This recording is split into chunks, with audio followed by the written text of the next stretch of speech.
to another edition of the Dolphin Dive. We are on campus, on the Heights, here at LeMoyne College in our exclusive multimedia marketing partnership through Dan Tortora Broadcast Media and WakeUpCall with Dan Tortora. I am here with the LeMoyne Women's Volleyball head coach, Susan Kim.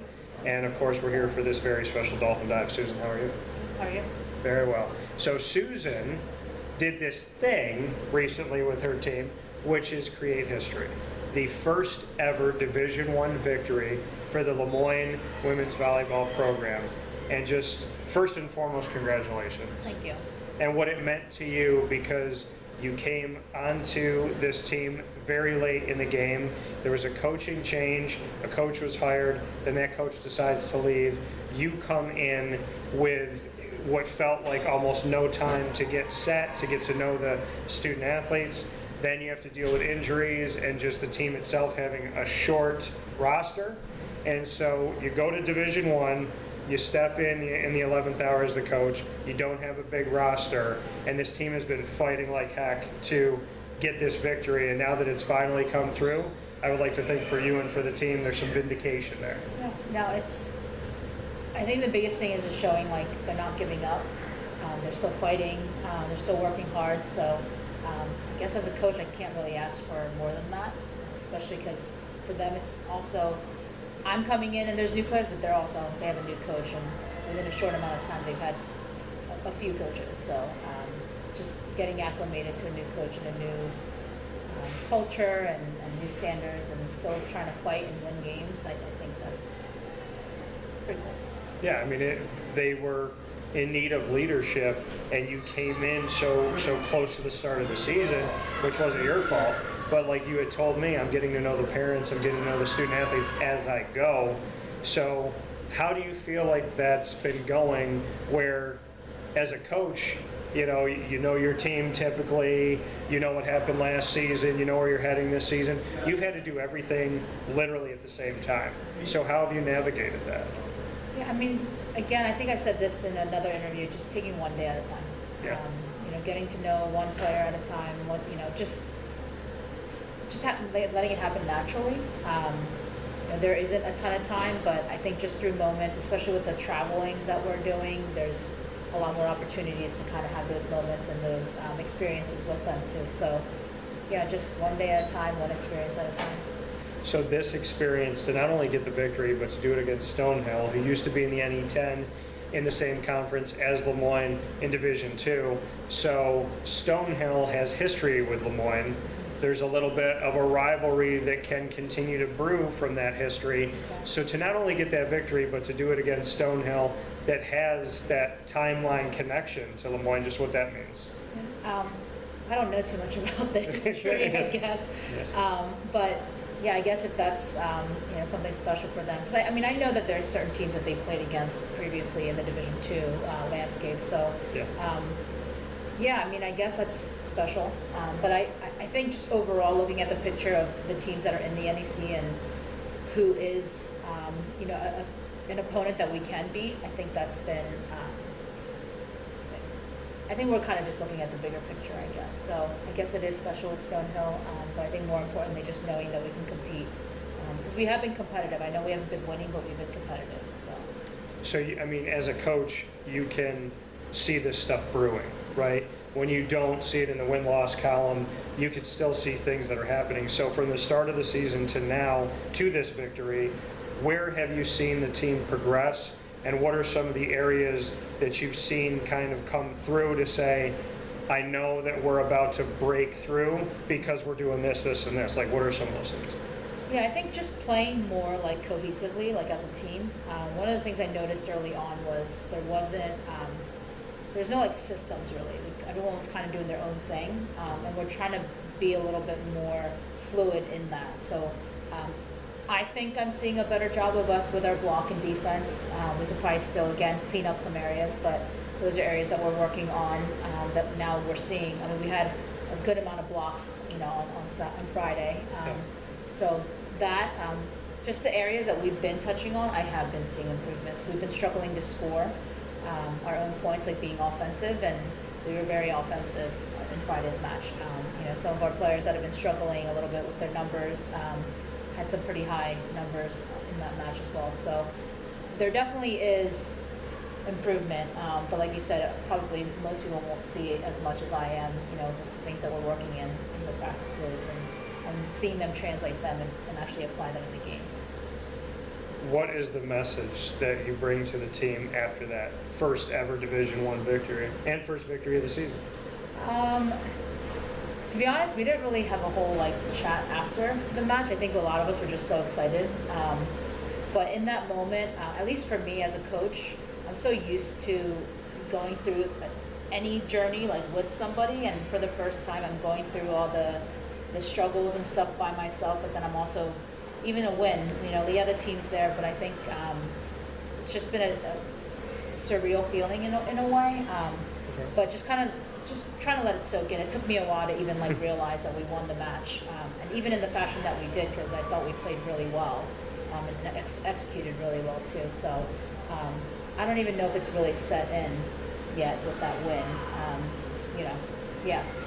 I mean, you'll forever be the coach that brought about the first Division I win for women's volleyball here at LeMoyne.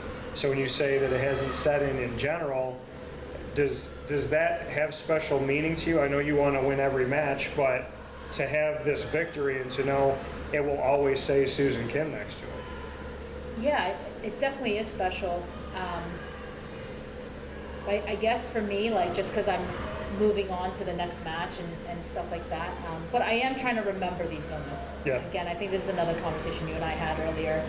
Just trying to let it all soak in, and a lot of what happens this year is first, not just for LeMoyne, but also for me. So yeah.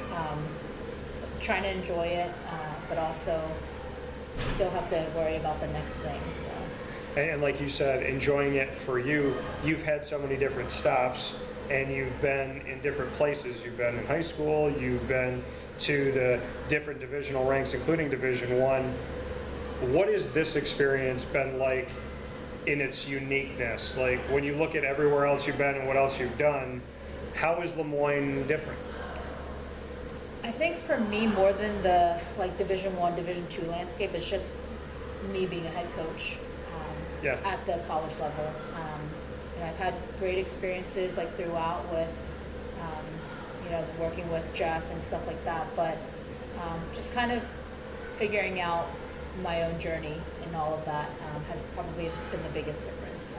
To be honest, if I was here as a Division II coach, I think I would be doing the same things. We would just be seeing different opponents. So, yeah. And like you said, this being your first true head coach experience, how have you taken it so far? I know you'll reflect after the season, but in the moment, living in the moment like we talked about, are you enjoying and kind of waking up in the morning, brushing your teeth and being like, I'm a head coach. I wanted this for so long and I'm physically doing it right now. Yeah. I'm having a lot of fun. Yeah. It's a lot of work. I'm super busy, but I really am enjoying it. The head coach title part, that's still I'm still getting used to that. Even my friends will joke sometimes when they pick up the phone, hello, coach, head coach, Susan Kim. But for me, it's I'm in a place where I love what I'm doing, and I'm really enjoying it. So. Your family is really important to you, obviously. How have you experienced this journey with them? I think they're just super supportive. They're just my parents just ask if I'm eating and I'm getting enough rest. My sister just, she checks in every now and then, and we have, conversations about my nephew, and for us that's normal. I don't really talk about the job too much with them. They don't really understand it as much. So I think as long as they know that I'm happy and I'm doing well, that's the biggest thing for them. So. Yeah. Are you eating? So I like that. What's the interaction like with your nephew? Are you talking to him about it at all? Does he know, or how old is he? He's 13. He's 13. Yeah. So obviously this is something that you can sit down and have a conversation about. Yeah. So what does he think about his aunt being a head coach? I don't know if he even understands that either. Okay. But for sure, when I have conversations with him, I'm trying to teach him the same life lessons I'm teaching, my athletes as well, and because he plays sports, and I know he gets frustrated, and I try to have those conversations with him when I see him in those moments. So. What are some of the transitionary, like the lessons that you can literally translate, I should say, to any sport when you say, I'm trying to teach him what I'm teaching my student athletes? What lessons do you teach that you believe can transcend any sport? I think it's, for him, I know the conversations I've had, and I have this with the players too, is it's okay to fail. It's okay to take risks. I think dwelling in like the negatives, always trying to keep a positive mindset, and just keeping at it. And if there's something that you want, go after it, no matter how long it takes you. So yeah, I think a lot of times people look at failure and they're just like, they feel a little dejected from it, but I think failure is what kind of helps us learn from, how can we do better next time? So just a constant growth mindset, I think, is my message, to anyone. I always look at it like if you sit on the couch, you might never scrape your knee. But when you scrape your knee and you look back at that cut and you know it's because you got up and you tried to do something, those war wounds mean something to you. Absolutely, yeah. So proud of the scars. Yes, yeah. Absolutely. And I don't think anybody can go through life without scars. Yeah. So good to have the ones that you're proud of. Yeah. So this team has had those battle wounds, they've had those bruises, they've had those scars. Why are you proud of them? Because they wake up and come in and work hard and they keep playing, So yeah, to not give up and to persevere, I think, is really important, because I think nowadays it's really easy to quit and just move on, transfer portal, things like that. So they don't owe me anything, but yet they come in and they still work hard. So I think it speaks volumes. You've been able to travel. We've talked about this before. The team has had the championship experience, even though there is no NCAA tournament for the first 4 years as of right now, which we hope that changes. There's still the fact that this team has been in all different parts of the country and gotten to see different things and experience different things and spent a lot of time on the road, which hopefully has given them time to get closer together. What have you enjoyed about the fact that the journey of this first season in Division I for LeMoyne Women's Volleyball has really turned into a road trip of memories in a way? Yeah, I think overall as a coach, I think that's what I always kind of go back to, is that road trip of memories. Like, even when I think back to some of the successful seasons with Holy Family, with Ryder, like, it's cool, you can say you won a championship, but at the same time you think about all the things that led up to it and the experiences that you had, and this is just the same. The road trips that we've had, the van rides, the song that they play over and over again that, to be honest, I'm not a big fan of, but just things like that. Like, now you hear that song and that's all you're going to think about. So yeah, like, I think that's what this collegiate experience just overall should always be. That was my goal coming into. Yes, I want to win. Yes, I want to get to that. But I think for me it was to make it a positive experience for them, and I feel like it has been. So as a final note, as you go forward here and look to finish off strong, what is the message to them now? What is the conversation in practice coming from you? Like, especially after this past weekend? Yeah. Well, that it's doable, and that we can talk about, the possibilities of winning, but now that we've done it once, we're not strangers to it. It's something that is possible, and knowing, like, hey, if we execute and we do the things that we've been working on, and we're not afraid to go after it, it's definitely something that's, attainable for us. You've been recruiting since day zero. How has that been for you, seeing this team finally get their victory, and then at the same time being able to go out and recruiting and to discuss and say, look at what we're doing, look at what we're building toward. Don't you want to be a part of us building this history? Yeah, that's definitely been part of the conversations, and the recruits that I have been talking to, a bunch of them even, texted and congratulated us for our first win. So they're definitely following along.